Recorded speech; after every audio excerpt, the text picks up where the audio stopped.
Hey guys, good evening. Officer Collins. Tonight you guys are going to ride with us after we get done with our vehicle inspections and our briefing, which is going to give us our mission statement for what we're doing for the evening. You guys are going to ride with us for the entire evening and see a whole bunch of different stuff and basically see what the life of a patrol officer here is at Denver Metro Protective Services. So after we get that brief done, you guys might see some things like transient person, some vagrancies, some vandalism, domestic violences, some noise complaints. You're going to see us do some pool checks and some welfare checks this evening and basically just patrolling the property, looking for any suspicious persons, any suspicious vehicles, or anything that might, raise suspicion that something is going on that should not be there at that time. So with that being said, guys, let's head on up to the briefing room and go see what we can get into tonight. So here we are in the briefing room. Essentially what briefing is just covering important information that might be required for this night or throughout the rest of the week. So here in the briefing room, what we cover is basically requests from the clients, what they would specifically like us to be doing on the property, suspicious persons that have been reported. Here's also at this time where we will cover service calls that have already been called into our dispatch center, so officers know exactly where to go the moment that we get out the door and get our vehicles ready. Here in the briefing room is also where we do our gear check. We make sure that everybody's got the proper amount of tools and the right equipment to make sure that they can stay alive and service the properties properly. Good evening, Denver. Thanks for the coverage in advance. I'll be in vehicle 898. 44 copy you as well. Thank you for 2044. Alrighty. Let's go have us a good evening. We're not only supposed to be out there and looking for stuff, but we're also doing it in a timely fashion. You have to be expected to be polite, courteous, authoritative, handle the job, and do so in such a timely fashion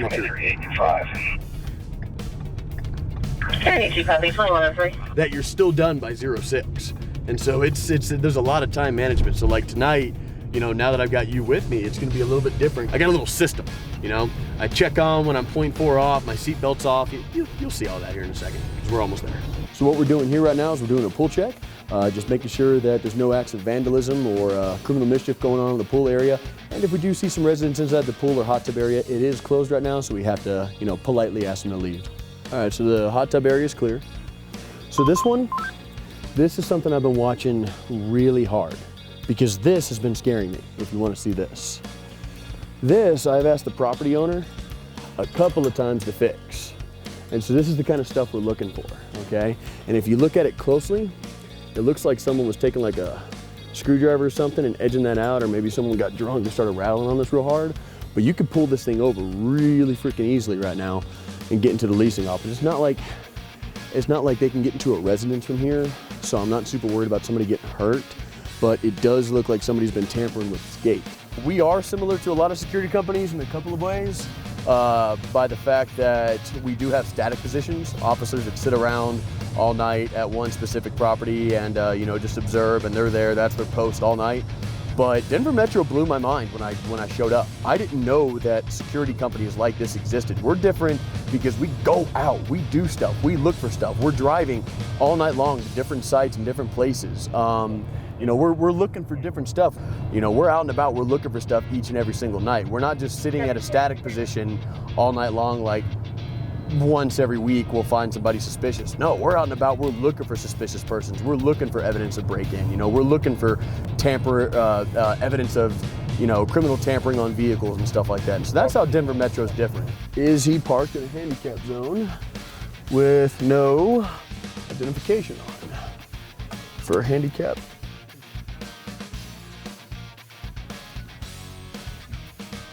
I see some type of sticker, but that doesn't look like a handicap sticker. Oh, it's a temp handicap. Okay, he's good.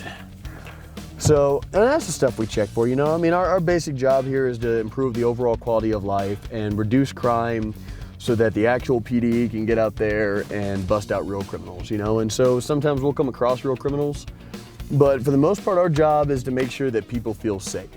And that's the thing here, so and make their quality of life better. I'm looking at all doors, I'm looking at all windows, I'm looking for broken glass on the parking lot too, making sure that none of these vehicles have been broken into. Anything suspicious, car alarms, suspicious persons peering into windows, making sure there's no transient sleeping in like the back of trucks or stuff like that. I remember being 4 years old when my mom was pregnant with my little sister. And my mom, you know, she almost lost me and she almost lost my little sister. And so I knew my mom was in pain. I wasn't really old enough to understand the whole situation. But I remember my mom, she was in pain and she was hurting, and I remember she was going to the hospital, and I was scared, dude. I was scared at 4 years old, you know, freaking out, you know, helpless, couldn't do anything.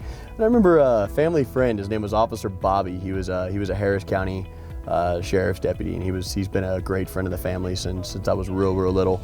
And I remember him coming to the hospital that night and picking me up, put me in the front seat of the squad car right where you're sitting right now. And he's like, "Do you want to play with the siren?" Like, "Oh yeah, I want to play with the siren." You know, let me.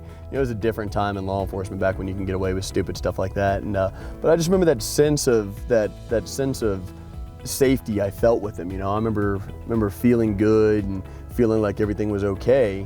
You know, and I remember that Officer Bobby's one of the ones that you know, bestowed that upon me. You know, he instilled that in me. You know, I remember how he took this scared 4-year-old kid and just made me feel totally all right. And I went over to his place, and you know, he watched me until my mom was out of the hospital. You know, him and his wife, Miss Kay. And you know, I remember that, man. I remember the awesome feeling of safety and security that he gave me. And that's one of the reasons I got into this, is because I remember, you know, what he how he made me feel.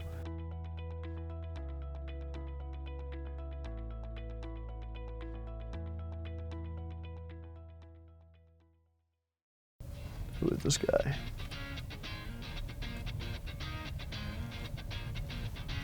.434 OXQ. Denver, Paul 44. 44, go ahead. Are you clear to run a plate, ma'am? Go ahead. Yes, ma'am, Colorado plate. So what I'm doing before I go make contact with that guy, okay? I'm checking the rest of the property while she's running him through dispatch, because if he has warrants or previous contacts, I want to know about that before I go make contact. Now, this place is shut down. Technically, by law, it is a open parking lot, so he is allowed to be here, but it is a little suspicious.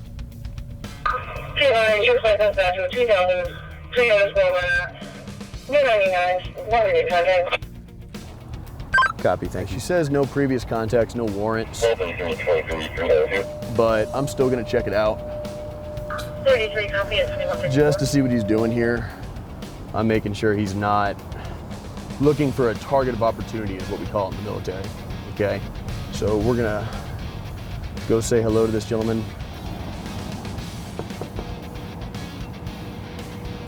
Hey, evening, sir, how's it going? Oh, pretty good. Hey, my name's Officer Collins. I'm with Denver Metro. Just patrolling the area, man. Just checking it out, seeing if you're okay. Oh, I'm fine. You're okay? I'm just waiting for the old hag to warm up. Oh, I got you, bud. I got you. I just got off work. Oh, yes, sir. You work here at the Subway? Yeah. Awesome. What's your name, sir? Paul? Paul, my name's Tim. Hey, thanks for talking with me, man. Just making sure you're okay and everything's good to go. I'm just waiting for the old hag. He did have the Subway hat on. He did have the, you know, the Subway shirt on, all that good stuff. Real polite guy. Feasible story. Waiting on a car to warm up. It's cold out here in frickin' Colorado. That checks out. So while we're on foot, we can go ahead and check out the rest of the property.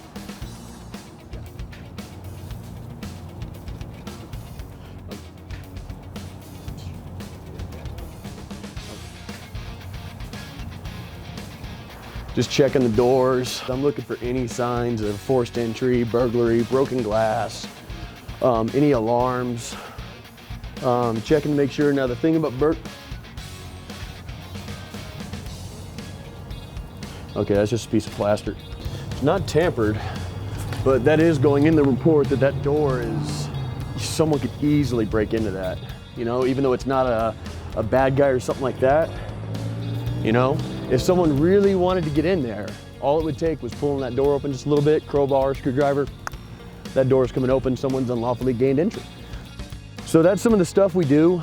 We'll look for little security breaches like that. You know, Denver Metro, even though it's not a full-fledged law enforcement job, I'm still making a difference. Ron is still making a difference. Barnett, Lively, King 21, Joe, we're all making a little bit of a difference, and it's kind of cool. Like Ron the other night, he gave a homeless lady who really needed medical attention, he gave her his own jacket out of his car and made sure that she was warm and that she was okay. Myself, you know, I pulled a dude who was suffering from hypothermia out of a freaking hot tub, you know, and so even though we're not getting as much action as real law enforcement officers, this is a great opportunity for me to get my boots on the ground, learn some stuff, and practice all those skills that I learned in academy, you know, until I finally become either a reserve officer somewhere or a full-fledged officer somewhere.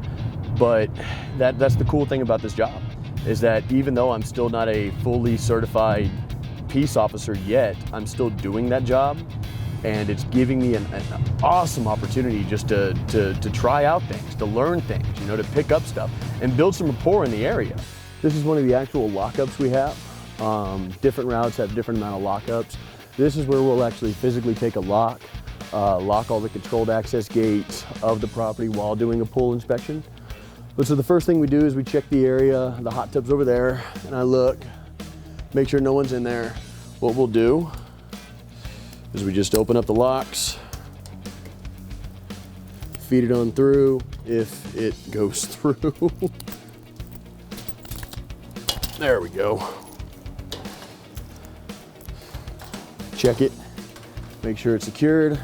And I like to check the fitness center, make sure it's clear. I'm looking for any evidence of vandalism or anything in the pool area. That seems secured. We'll lock this one, which is right behind you. All right, so I'm about to call that in. Okay, that's not supposed to be like that. I need you to turn that light off, all right? And I need you behind me at all times, okay?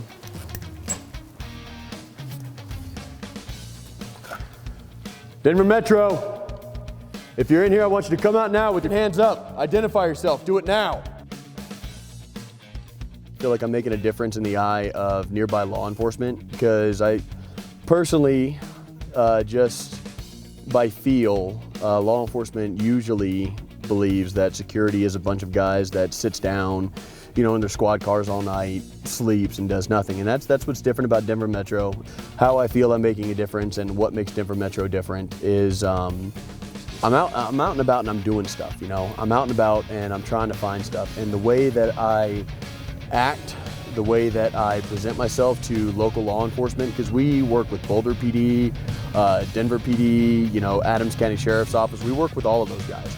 And so how I feel I'm making a difference is making security personally look like a more representable employment, a more representable career. You know, I'm basically out and about showing like, hey, look, you know, even though I'm a security officer, you know, we're still out and about. We're trying to help you guys. We're trying to find stuff to do. We're trying to give you guys assistance. That's pretty much why I'm doing what I'm doing. Even if it's just a small little impact on the community, it's still an impact, you know.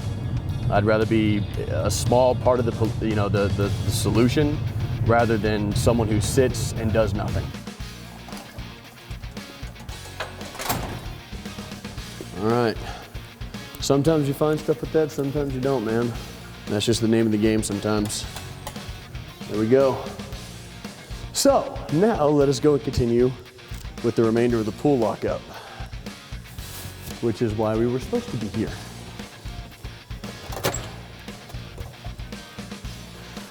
You good?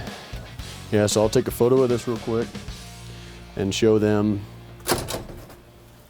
where the security breach is.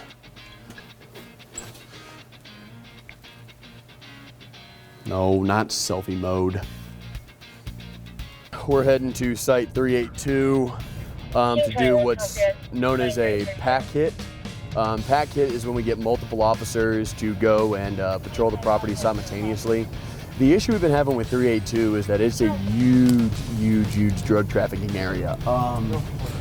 People will put the drugs in the fire hydrant nearby, the little fire hose hookup, and then they'll come by, grab the drugs, and leave the money. And there's just people out there at all times. They're making the residents feel not safe. And the bad thing is one officer, you know, at a time, we'll get there, we'll do our hit, and they'll move off property and then come right back on the property. So what we're gonna go do is called a pack hit, and essentially it's just a lot of us at a time show of force. You know, we're here, we're watching you, you guys are not welcome here.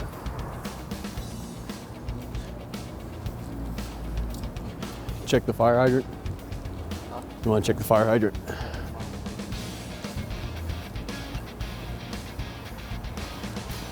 Got a group of 3 in the building there. Yeah.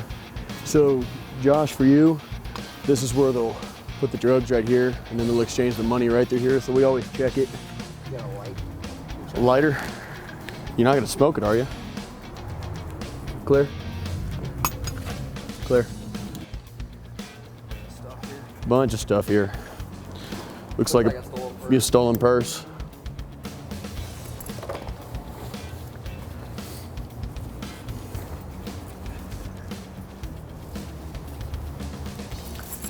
The real thing that started pushing me towards law enforcement is I became friends with a man named Sheriff's Deputy Scott St. John, and he was a big role model in my life after I got out of the military. The dude is just a solid guy, and I remember that sense of camaraderie and brotherhood that he gave to me. You know, I mean, we became really close friends, and then I started realizing that I missed that. You know, I missed that from the military, and I missed feeling like I was doing something other than just collecting a paycheck. And then I remember watching that Dallas shooting, and I'm tired of watching things get worse in the news. You know, I'm tired of watching police officers get ambushed. I'm tired of watching people hate each other. I'm tired of watching crime getting worse. You know, I'm tired of seeing things get worse and worse and worse and worse and just sit in my room and do nothing about it. So I decided to get into police academy because I want, even though I'm only one person, I want to make a difference. I want to at least try to make a difference. Okay, so I'm gonna park right here, check it out. I've got a lot of broken glass coming from, looks like the car window, not sure which vehicle. So what we'll do is we'll drive around the property, and I'll double check and check all the vehicles and make sure they're all secured. Have a look at them and see if we can't figure out which vehicle that glass belongs to.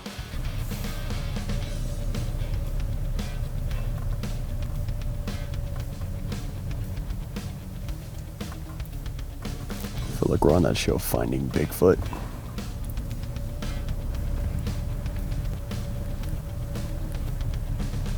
There's a squatch in these woods.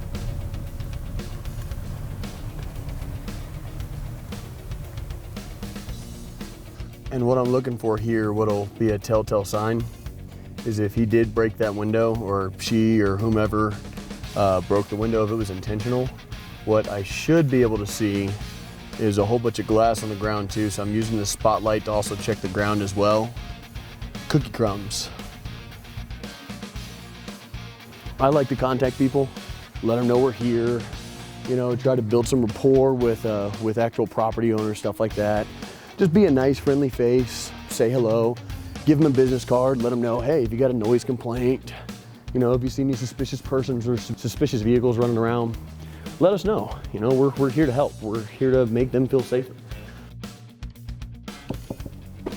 Hey, evening, ma'am. Hi. Hey, I'm not trying to scare you or anything like that. My name's Officer Collins. When I first pulled in, I saw a whole bunch of broken glass from a car, and I was wondering if you'd seen anything around here, any broken windows, or that's my media guy. He's just recording us tonight like an episode of Cops. You're not in any trouble, not at all. Sorry, I'm like freaking No. Take a breath for me. I'm not trying to scare you. Okay. I'm just trying to figure out which vehicle got broken into, or even if it was on this property. Did you see any broken windows or anything like that while you were driving in? No, or not when I came in. nothing? I just got here. Like, Okay. I just moved in here like 3 weeks ago. No and worries. I just got home. Well, hey, my name's Officer Collins. What's your name? You know, how are we making a difference? And that's the thing, is like every person you contact, it's not just officer safety. It's not just officer presence. It's not just doing your job. You're also, in a way, you're a salesman. You know, you are selling